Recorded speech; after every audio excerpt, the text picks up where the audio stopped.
Welcome back to the Empty Nester Life podcast. I'm Mark. And I'm Jackie. And I'll attest to that. Great to have you back.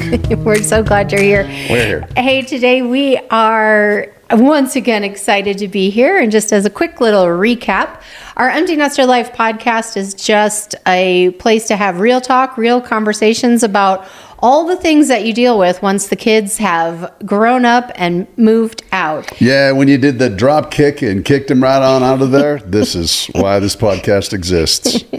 That's a short way of saying why we have the Empty Nester Life podcast. It's the drop kick. I'm not sure where that came from. Okay. Oh, because we actually did that. You did not. I'm kidding. He's in rare form today, which is probably a good thing. Today, we are going to be talking about how to help your adult children find their groove. Okay, you've overdone the drop kick. She's mad at me now. Which is probably pretty good reason. Yeah. It's pretty much a fine line. This is kind of how it rolls between the two of us. I think he's funny. And then he understands that I think he's funny. So he pushes it just a little too far. And then I'm like annoyed. And then I bomb, which I love to do too. I mean, welcome to the Tates. Okay. What are you going to do? So anyway, today we're talking about helping your adult children find their groove. We want to talk about specifically specifics? Before we get into that, I should tell you that if you're going to have a podcast, it's really important that you can talk. That's an important skill. Good. Noted. Noted. Apparently I did not get that memo today. No memo. I need more coffee. More coffee. But we want to talk about supporting your kids without smothering them, encouraging them without controlling, and letting them grow at their own pace. Nicely done. Yeah. It's tricky. It is. Once the kids have moved out, it can be a little tricky. Of course, I want to go back to the drop kick thing, but then I know I'd make her mad. Anyway, it's a little tricky, and so that's why we want to talk about this, because they're adults at 18.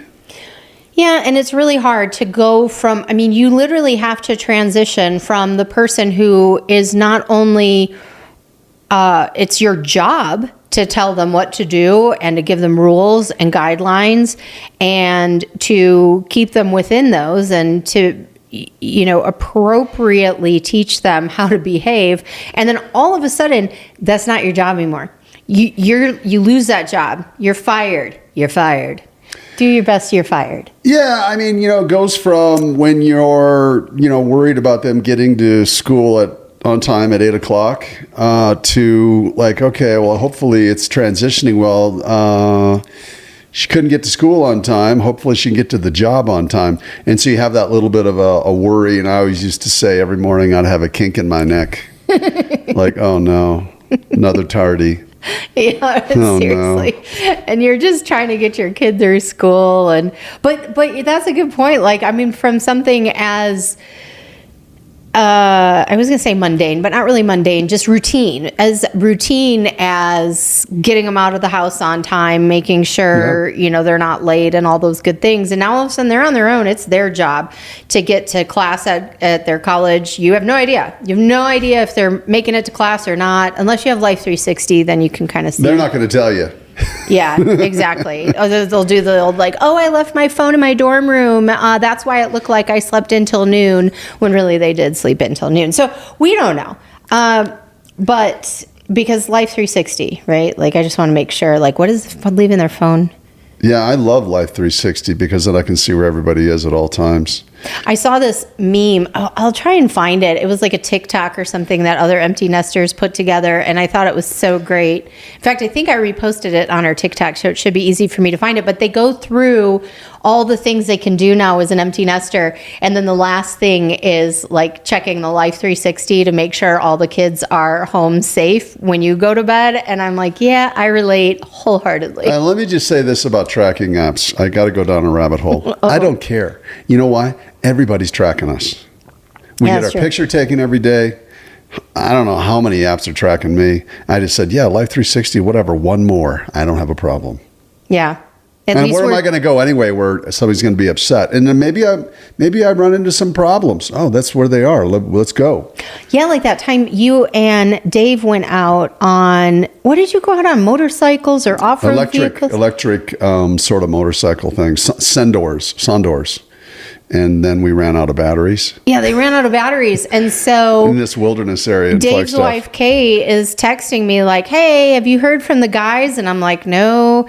And we look on Life 360 and we're able, I mean, it was a thing. Obviously made it home safe because here he is. Cracked us up. Cracked us up. Okay, so that was a rabbit hole down Life 360 tracking app. Yes. Anyway, Anyway, where you want to go? back to the program, not sponsored by Life 360. So first and foremost, I just kind of want to talk about when your kids launch into adulthood. I think it's really tempting for us to want them to have it all figured out. But the truth of the matter is they're not going to have it all figured out. I mean, I don't know about you, Mark, but I'm 50 and I don't have it all figured out. I didn't have it all figured out. Just a little bit of kind of my story. I got thrown out of the house at 18 back in the day. And 3 weeks after moving to Arizona, and I did not have it all figured out, but there was a certain pressure, obviously, to try and survive and not live in my car, which thankfully it didn't happen to me.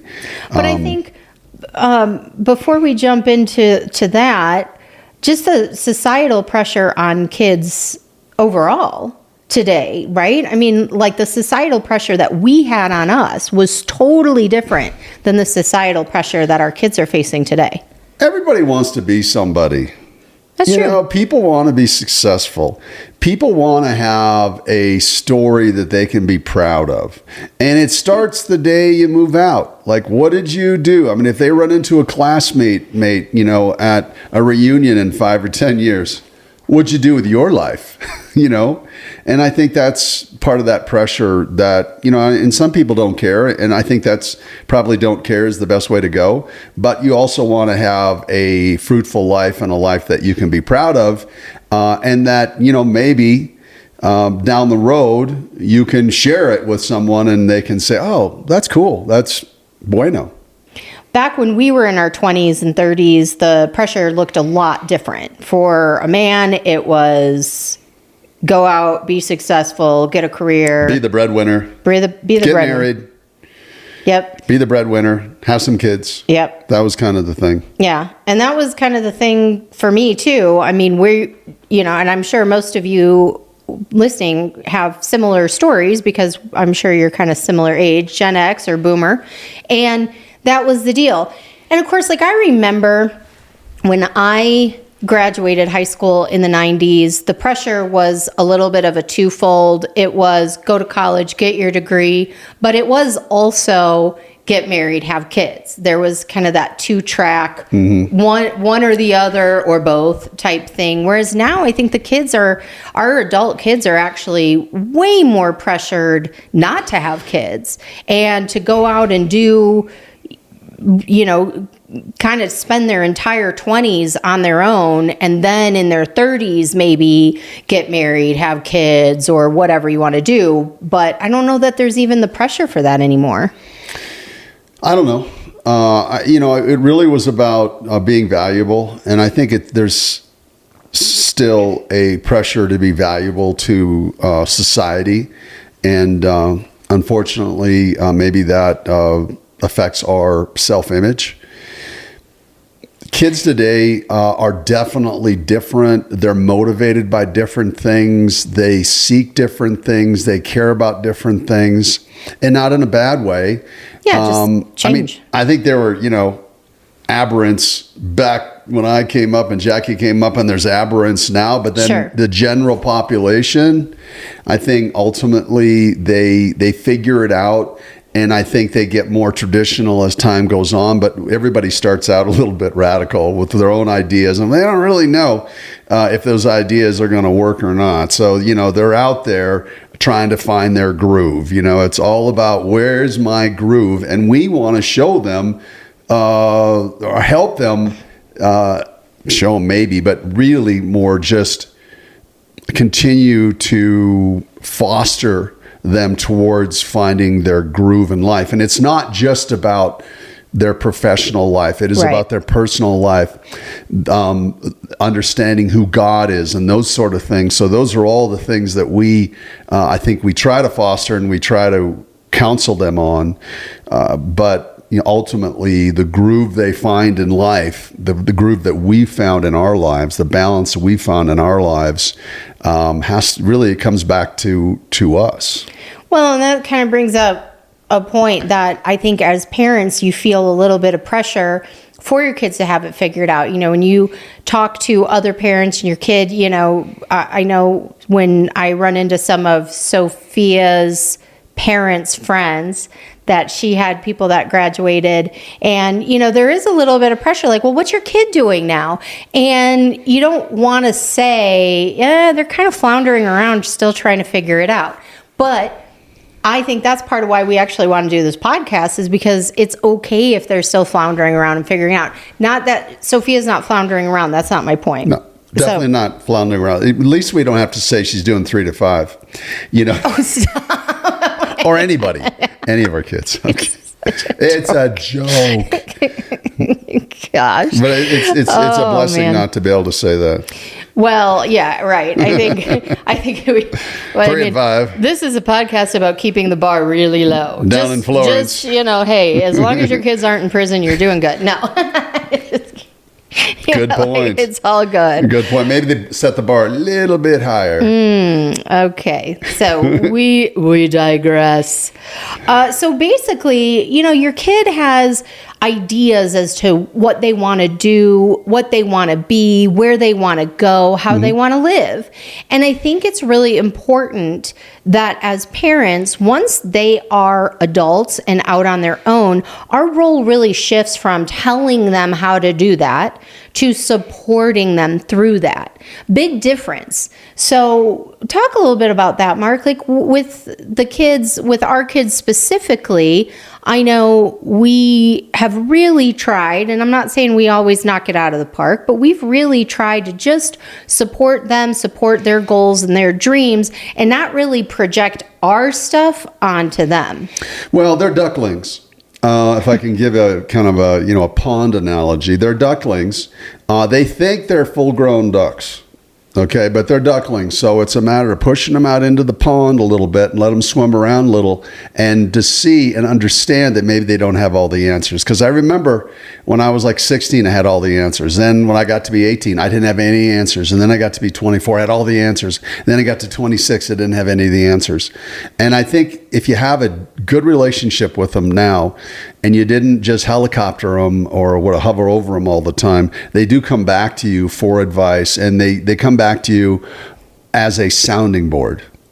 And so really that's what we kind of end up being, as a sounding board. I do have a problem, though, of ending the conversation with instruction. I still have a problem with instruction.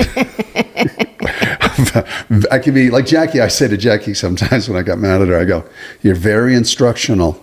In other words, you're really telling me what to do and what to be. And I don't know that people, like Jackie was basically saying, I don't think people really react really well to just, okay, here's what you do. Because I have all the answers. Jackie has, we don't, but we have experience.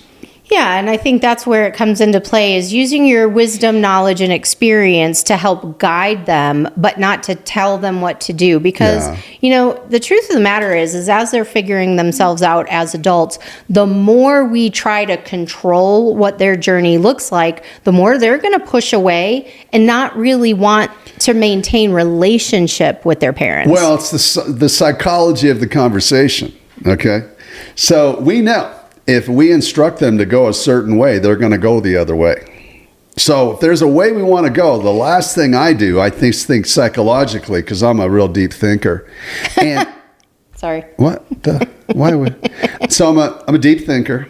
And so I think to myself, well, if I tell them to do this, they won't do it. But if I don't spend too much emphasis over here, the thing I really want them to do, and I'm not saying I'm right, but the thing I really want them to do, I don't push that so much. I just kind of like, it's on the horizon. The subject has been broached, right? Mm-hmm. But don't, you like to do the Tommy boy, Oh, the analogy. Tommy Boy analogy. Oh, before we jump into that, Tommy Boy. I do want to say, I think it would be a fun game. At the end of every Empty Nester Life podcast episode, just put in the comment section, how many analogies did we use? Because I think we're up to about 5 now. So, okay, go ahead, Tommy Boy. Tommy Boy, you do it. You do good Tommy Boy, like when, Well, usually I use that. You're too attached. Yeah, like usually I use that in sales, but I see what you're saying here because it does kind of apply to our kids and like when you hold on too tight. So, in that scene in Tommy Boy where they're sitting in the diner and they're trying to get food and he's got the little basket of rolls. Chris Farley. And he grabs the roll and he goes, this is like my sale. And I get my sale. You're a nice sale. And I pet my sale. And then I get so excited about my sale that I just, and he crushes the whole roll up and the waitress is looking at him. I think that's when she goes, you're psychotic. So, I mean, but it's a funny. It's funny. It is a funny illustration as to what truly happens when we want something so bad. If we hang on to it too tight, we destroy it completely. And it rolls over to them too. If we want something so bad for either one of the girls,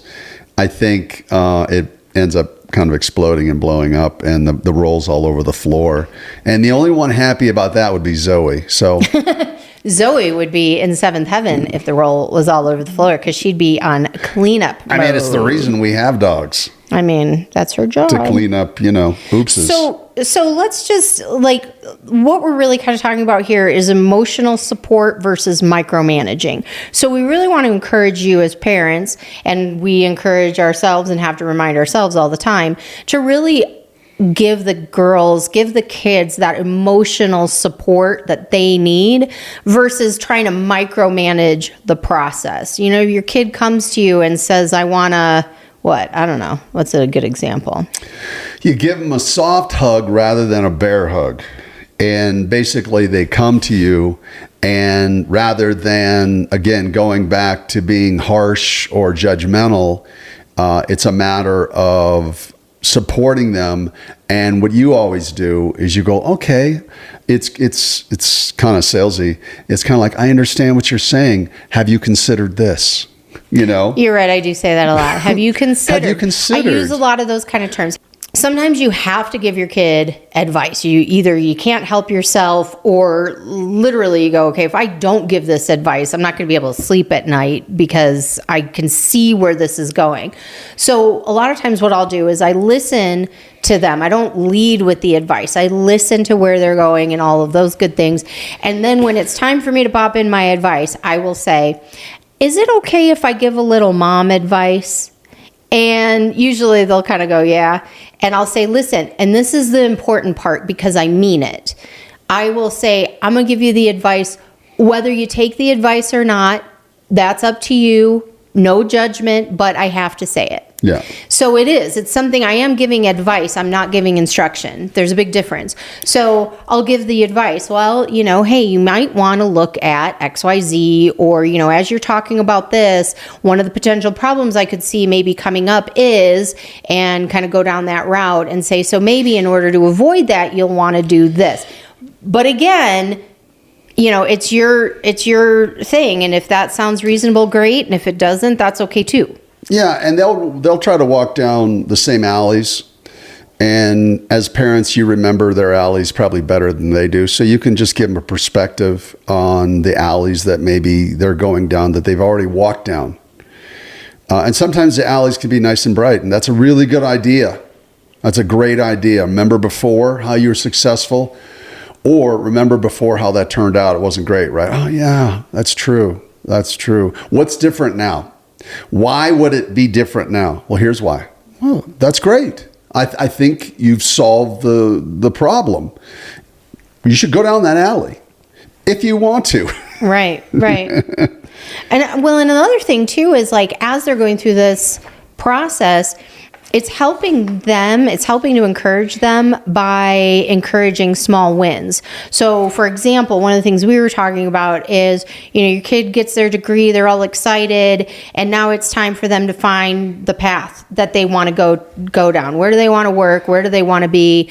And they come to you with an idea. You know what I really want? I want to pursue this career. So you kind of back into it by saying, that's great. Have you started to research who's hiring for that? You know what kind of companies are hiring for that?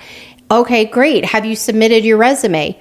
Not yet. Do you have your resume? Not yet. Okay. Why don't, what would be a great idea? I'm more than willing to look over your resume. Once you get that put together, if you want to send it to me, I'm happy to proofread it. So now the small win is getting the resume, even though we know that the big win is getting this, ideal career, whatever, entry level, whatever they're after. And again, that's just a career thing. It could have to do with friends. It could have to do with living situations. It could have to do with joining a new church. I mean, who knows? Yeah. And so encourage independence. But I want to say this, failure is inevitable. Yes. Failure is inevitable.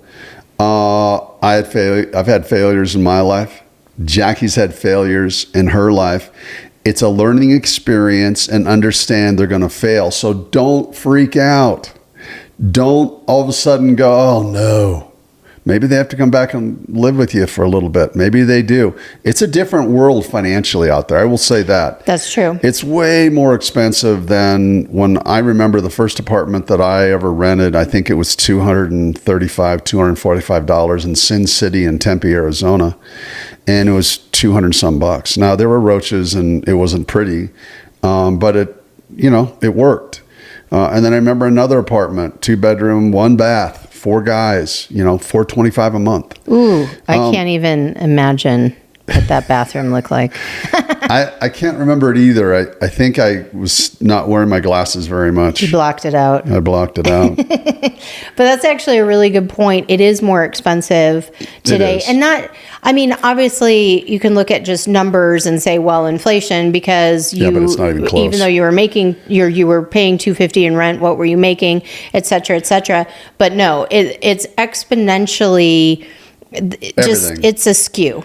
Right, what it costs to live versus what you can make, especially with entry-level jobs or things like that. So we've helped them. We've helped them financially, and you have to help them. I think you have to help them financially if you can. If you can't, then you got to sleep on the couch. Yeah, bring them back. Sleep on the couch. What's the difference? You did it for 18, 20 years. Another couple of months until they get their feet, their feet on the ground, and they maybe get some savings and that sort of thing. Then it is what it is. If that's what it takes, right, to launch them, right? It's the failure to launch that is the real problem. As long as they're setting themselves up and trying to launch, that's the key. Now, if they're doing something completely different and they're staying in the room all day and you're enabling them, you're crippling them. Yeah, exactly. Yeah, there's a big difference between, I like that you brought that up, because it's absolutely true.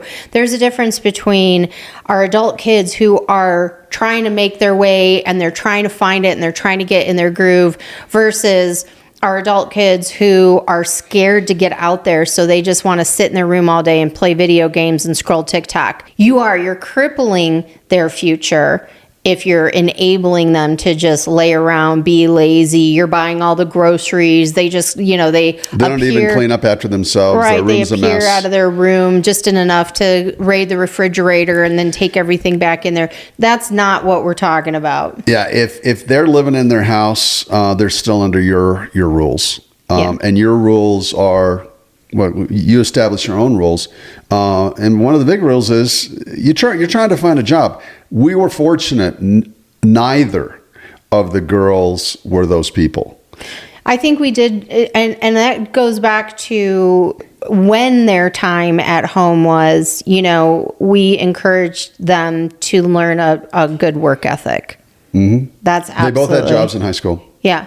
They both had jobs in high school. That was a non-negotiable for us, because they had to learn how to assimilate behave. in society. Yeah. And the other thing is too, is when we made them have activities, in high school too, or even in junior high. They were involved with extracurricular stuff, just because the socialization process and, connections and learning how to work with other people.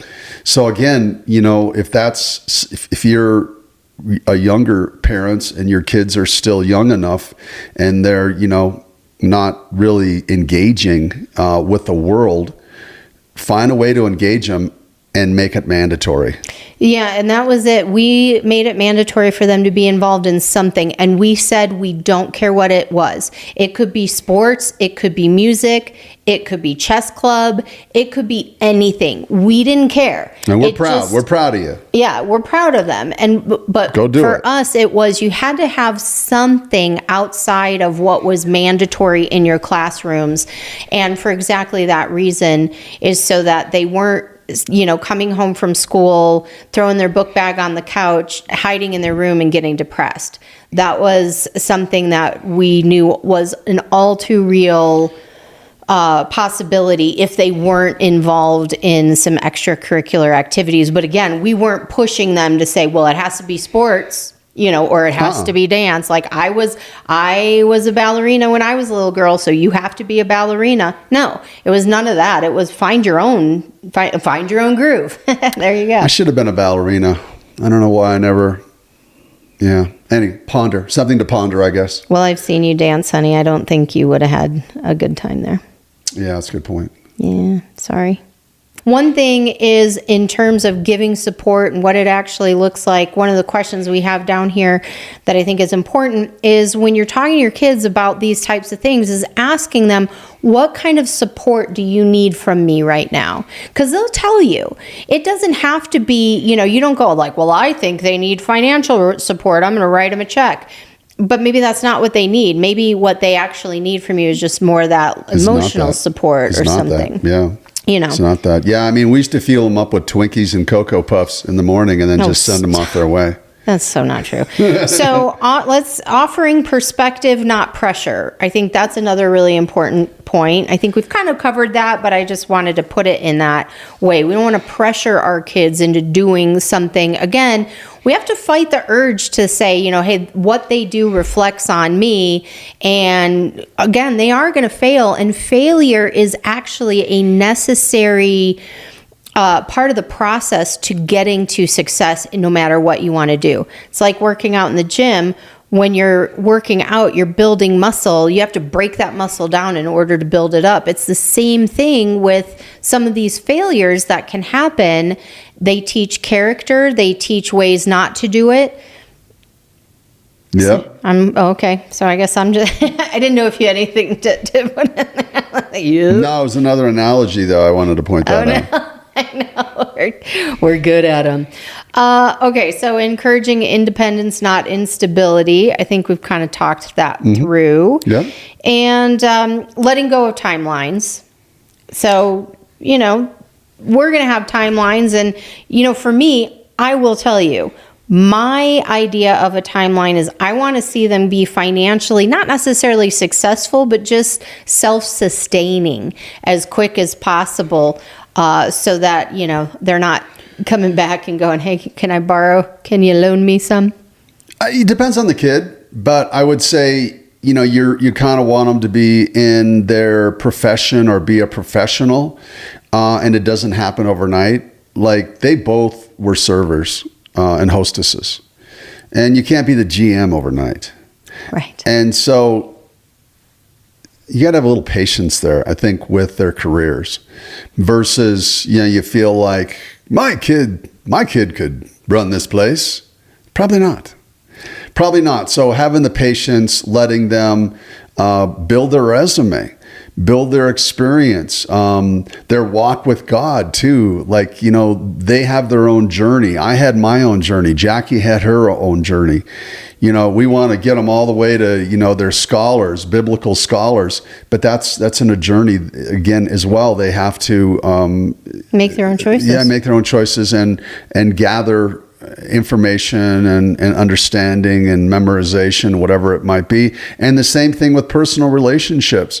We want them to be happily married with, 4 kids apiece, self-sustaining. Sundays, they want to get together and have dinner. Yeah. We want all that. But that's not what it looks it's like. all just a process, and they'll continue to progress. I always love this.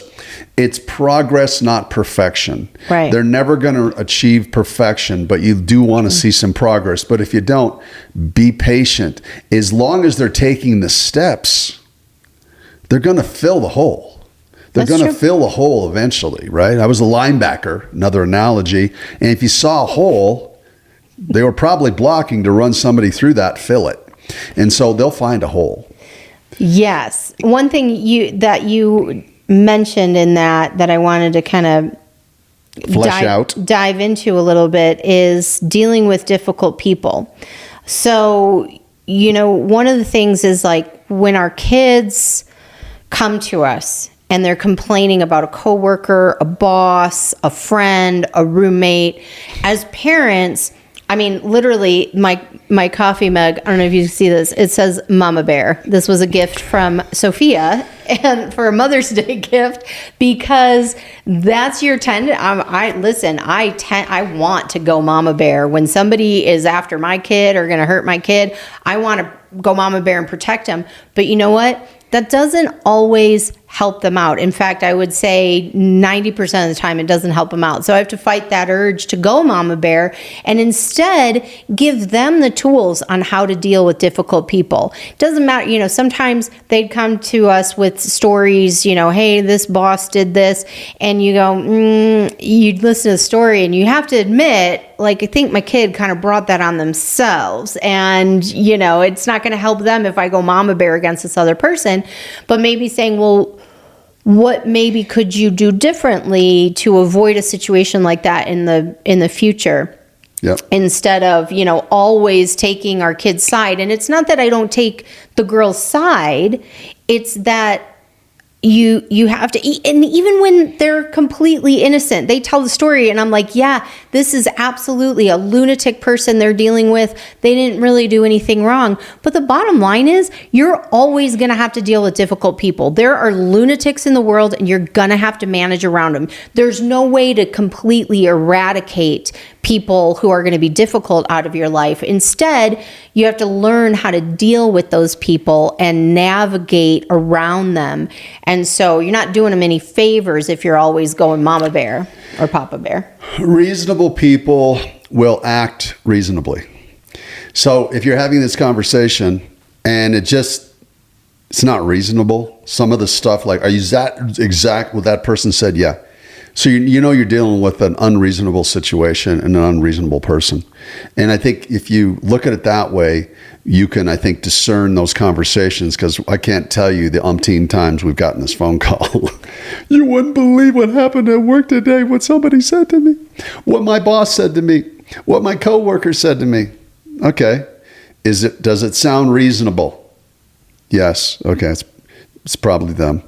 Does it sound unreasonable? No. That doesn't sound reasonable at all. Okay. You got a real problem there. Yeah. That's a tough situation. That might be a game changer situation. That might be a get out of their situation. We've had those too. That's a good point. Yeah, it's not always something as a parent. It can be a safety thing sometimes. It can be. It can be. It can be. So it's, our job again as parents to help them discern that and just support and encourage them when the time is right. We've had to encourage our kids through leaving job situations because of things that are out of their control. I mean, I'm thinking of one in particular we won't go into, but somebody who really was, one of our daughters was working for someone who truly was doing things behind the scenes that was dangerous, unethical, and kind of illegal, honestly. And so helping guide her through what that situation needed to look like and then supporting her through leaving that situation So it is sometimes not something that you just go, well, suck it up and deal with it. So anyway, that's not what I'm saying. I'm just saying on the flip side, you also don't want to always be like, nope, my kid's always right. My kid always is in the right and I'm going to defend him to the death. Like that's not helping your kid either. Yeah, so. You'll be on Jerry Springer before you know it.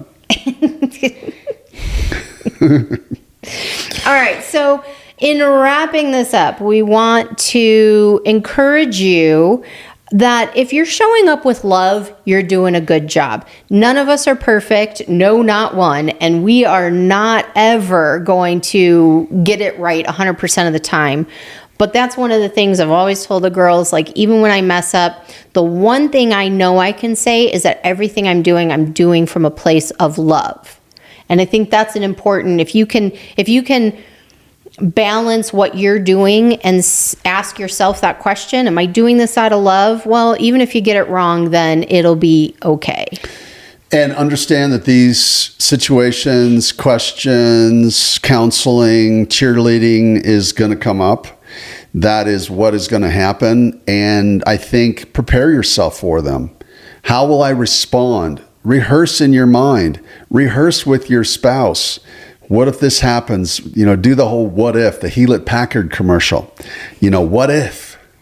And so ask yourself these what ifs and rehearse them and so you understand how you'll respond in a time of maybe crisis, but usually it's the mundane.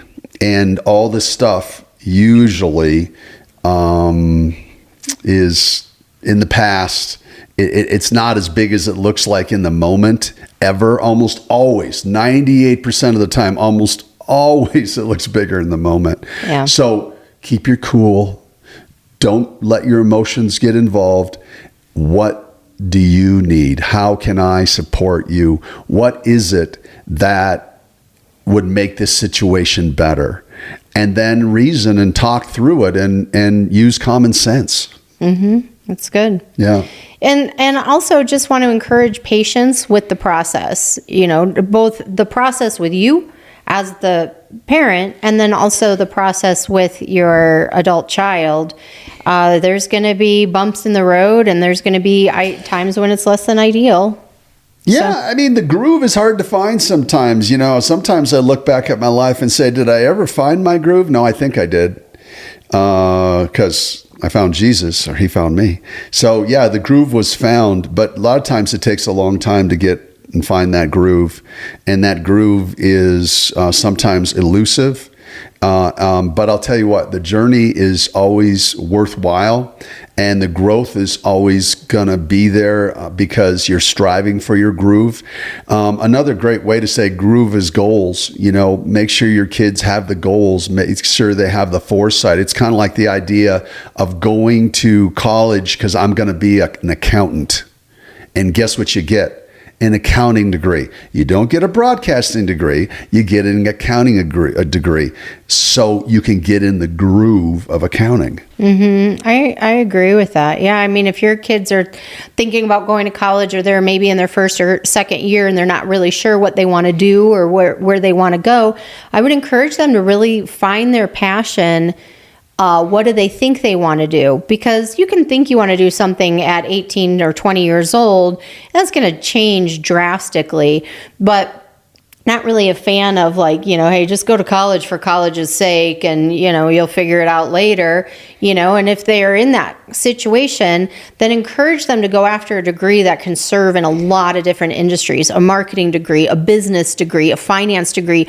Those are the kinds of things that you can use almost universally, whereas they really don't know what they want to be when they grow up. So they're like, oh, I'm just going to go down this rabbit hole and get a degree in underwater basket weaving. Yeah, and I was sitting there thinking about a joke, and Oh, no. It's actually good. Like I was going to say, I always wanted to be a puppeteer. But here's the thing. There are some puppeteers that do quite well. They may have something that is totally off the wall. They want to be a musician. There's a ton of starving musicians, but there's musicians that have done it for 40 years. If they want to do something off the wall and they're outstanding, they're exceptional at it, for their age, they're in a different league. Man, I'll tell you what, if we had a kid that wanted to be a puppeteer and they were world class, what can we do to support you? Yeah. What can we do? Yeah, I agree wholeheartly. Yeah. I think we try to put them in a box, and I think don't put your kids in a box. Don't put yourself in a box. Don't put them in a box. Let them, and it's fun. Let those little ducks paddle out into that pond. Hopefully there's no alligators. Hopefully there's no alligators out there. That's a dark. And the thing is that you're going to want to put them in a pond. If there's alligators out there, warn them. Yeah. Warn them. Yeah, I agree. So we want to invite you to ask yourself, what does my child need from me this season? Do they need space? Do they need structure? Or do they need support? Mm-hmm. I would also want to encourage you to not put your expectations on your kids in terms of, not just where they're going in life or what they want to do, but also how they're communicating with you. You may need to give them space. It's true that your kids may move out. Maybe you had the type of relationship with your parents where you talked on the phone every single day, and maybe your kid isn't doing that. You know what? That's okay. Give them the space and the freedom. It doesn't mean they're rejecting you. It doesn't mean that they don't love you. It just means that maybe they need a little bit of space to figure some stuff out. So, find not only the support you can give to them that's going to make sense between you and them uniquely, but also the communication between them that's going to help grow your relationship and not put really heavy expectations on them. So I don't know. I think that's all I got to say about that. I think I'm about wrapped up too. Okay. Well, we were going to tease our next episode, but one thing we've kind of noticed is that if we tease the next episode, sometimes we want to change and shift gears. So we're just going to tease it by saying, make sure you tune in next week to the Empty Nester Life podcast, where we're talking all things real talk about what you're going through in this age and stage of your life as both a parent or just a human being in this phase. It's been fun. This has been enjoyable. It's almost been a walk down memory lane. So I hope maybe this has been a walk down your memory lane where you've said, oh yeah, that's true. That's how I did it. So I think maybe, that was great. We are so happy you tuned in. Yes, and we have some business to wrap up. Okay. Don't ever forget. We got to wrap up with the business. We tend to forget this.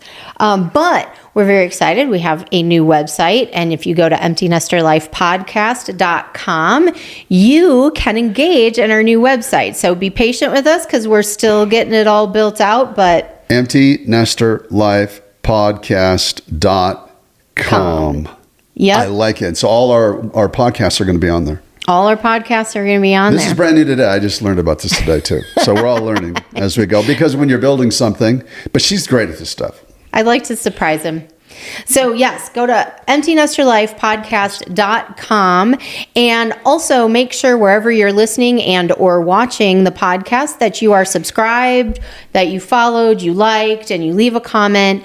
And if you're listening on one of the podcast platforms, please give us a positive review. Let us know how we're doing. 5 stars, 5 stars. 5 stars, please. Or, rate us 5 stars and then leave us a comment like, hey, you're almost to 5 stars, and here's how we think but we gave you a 5 star. But here's how we think you can, kick it into high gear. Yes. And then last but not least, we want to hear from you. I mean, actually, this is the most important thing. It's definitely not least. It's last and most important. We want to hear from you. Great. Definitely leave us your comments, your concerns, and give us ideas for future episodes or what questions you might have that we can explore on future episodes.